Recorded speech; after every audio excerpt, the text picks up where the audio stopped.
Кыргызстанда Жогазын ыңкылабы деген аталыш менен тарыхка кирген 24 март окуясына быйыл 20 жыл толду. Бул күнү демонстранттар өлкөнү 15 жыл башкарган Аскар Акаевдин үй бүлөлүк системасына каршы чыгышкан.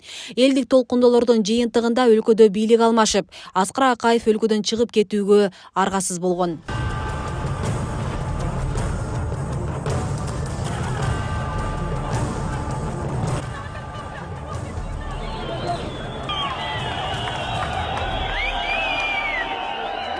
2005 жылы мартта элдик толкундолор Жалал Абадта башталган. Үй бүлөлүк башкаруунун жана таза эмес шайлоонун айынан чыккан көтөрүлүштүн башкы каармандардын бири Медер Усенов. Ал элдин наразычылыгына себеп болгон жагдайларга токтолду.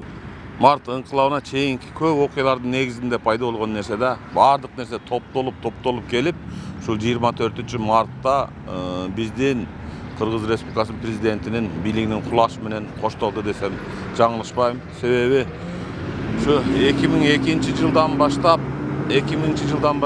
Кыргыз мамлекетинин бүтүндүгү, жеринин бүтүндүгү, элдин биримдиги түзүлгөн. Себеби Кыргыз жерлерин четинен башка мамлекеттерге өтө башташына элдин наразычылыктары пайда боло баштаган.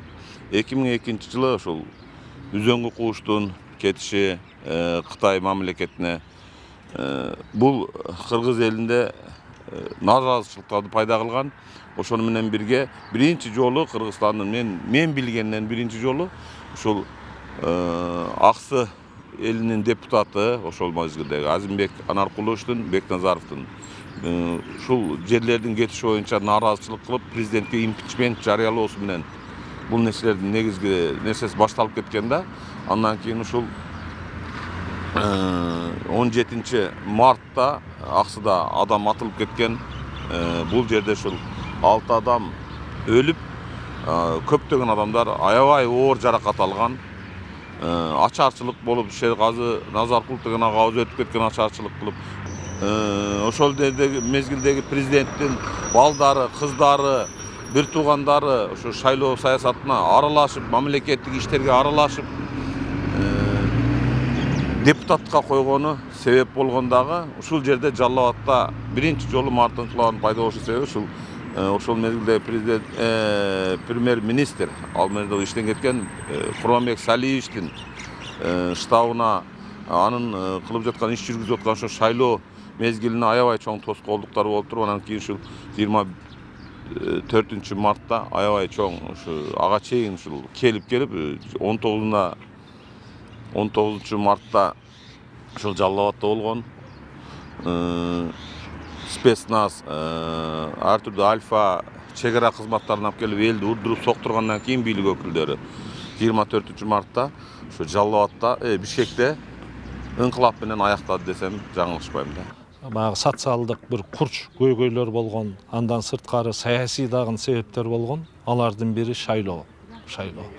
Мына ушул шайлоого болгон наразычылыктардан улам 2005 жылдын 4 мартында Жалал Абадта мындай алгачкы бир чыгуу башталганда, бул эмнени билдирип турат?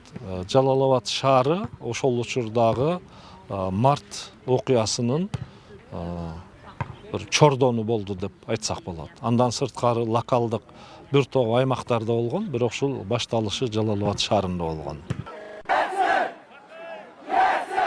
24 марттагы бийлик алмашуу революциябы же төңкөрүшпү деген талаш тартышка бүгүнкү күнгө чейин чек коюлу элек. Коомчулукта бул дата демократияга жол салган чоң саясий күрөш деп сыпатталганы менен өлкө бийлиги ошол кездеги талаптардын өтөсүнө чыга албаганы айтылат. Себеби андан кийинки башкаруудагы элдик толкундоого алып келди. Март ыңкылабында элдин күткөнү аябай чоң болчу. Тилекке каршы аны толук бойдомунда аткарылды деп айтууга болбойт. Менимче бүгүнкү биздин коомубузда учурда болуп жаткан өзгөрүүлөр элдин мындай демейдеги түшүнүгүндө ошол март ыңкылабында башталыш керек эле да. Бирок тилекке каршы андай болгон жок. Мына ошонун натыйжасында 2010 жылдагы окуя болуп кетти, апрель окуясы. Ал окуяны дагы бир топ деңгээлде мындай кандай да болсо даңазалапкан учурлар болду. Бирок бардыгын мезгил өз учуруна коет экен да. Деги эле мен тарыхчы катары ар кандай окуяга мезгилдин өтүшү менен баа бергенди мындай туура деп айтат элем да. Кандай болгон учурда дагы март ыңкылабы бул Борбордук Азия чөлкөмүндө Кыргызстанда демократиялык бир принциптердин ишке ашкандыгын күбөсү болуп эсептелет бир жагынан алганда.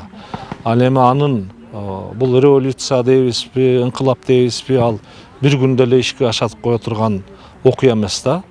Ал буну бир процесс катарында караш керек.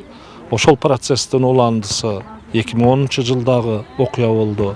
2010 жылдан жыйынтык чыкпагандан мына 2020дагы октябрь айындагы окуялар болду да. Муну биз бир себеп натыйжалык байланышта карашыбыз керек. Учурда Жогазын ыңкылабы расмий белгиленбейт. 2012 жылы Жогорку Кеңештин токтому менен токтотулган. 24 март 2008 жылдан тарта элдик революция күнү катары расмий белгиленип келген.